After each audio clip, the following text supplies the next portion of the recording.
a couple of years ago, Governor Patterson, the governor of the state, asked the Public Integrity Commission, which some members were caught up in the whole Spitzer thing, to step down, and they refused. So the Integrity Commission gets called out, some of them on their integrity. Governor says step down, and they refuse. So this is a place that's clearly dysfunctional. We're not sure who the top integrity watchdog is. There are a lot of different plans, and we've had lots of different integrity watchdog kings and queens in the past. Why do you want to come here when this is known as the most dysfunctional legislature in the country? Because I refuse to sit by while all that I've worked for my family is taken away. And that's what's happening right now. Dean Skelos had 26 years to do something about the problems that we just spoke about, and he's done nothing. He's done nothing but kick the can down the road. So while he's busy kicking the can down the road, families are losing their homes. And my family's getting priced out. And I refuse to accept that. You know, there are a lot of people who say that it doesn't matter what party you're from.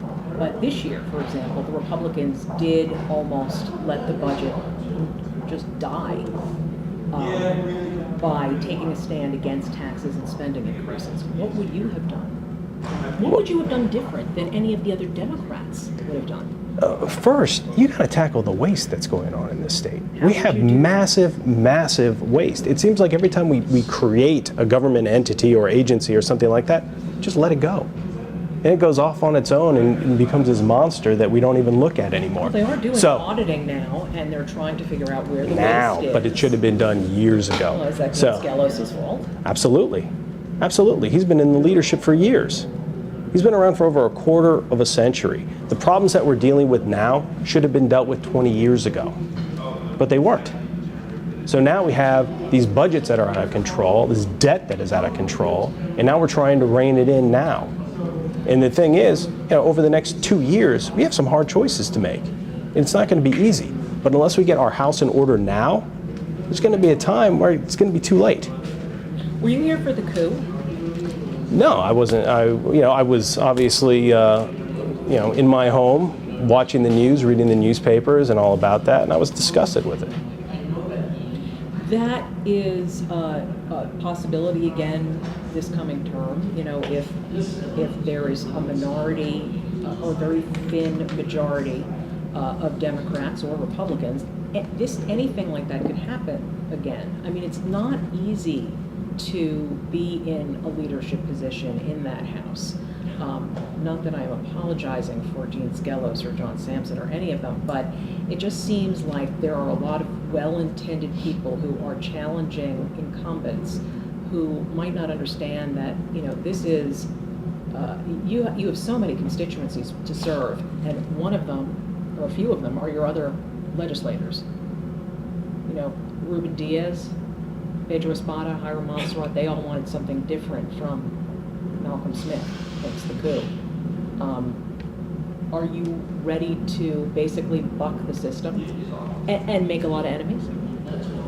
One, you do not, for the sake of political position, shut down the government. You do not, for the sake of political position, hurt the people you purport to represent. And that's what happened. You never do that.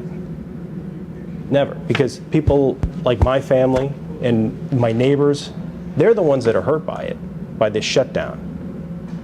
And when you look at it from the outside like I was, you see it as nothing more than political gain.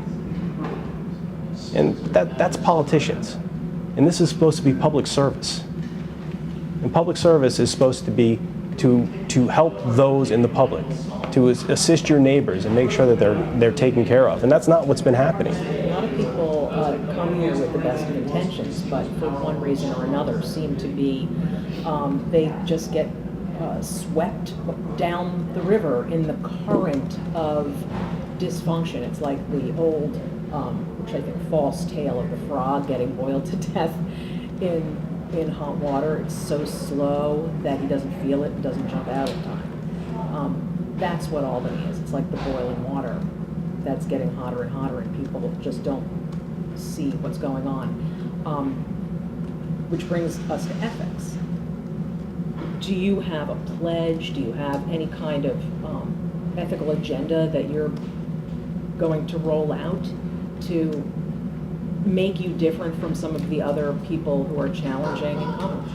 Absolutely, and I'm running for one specific purpose. For the betterment of Nassau County, for tax reduction, and the betterment of the state.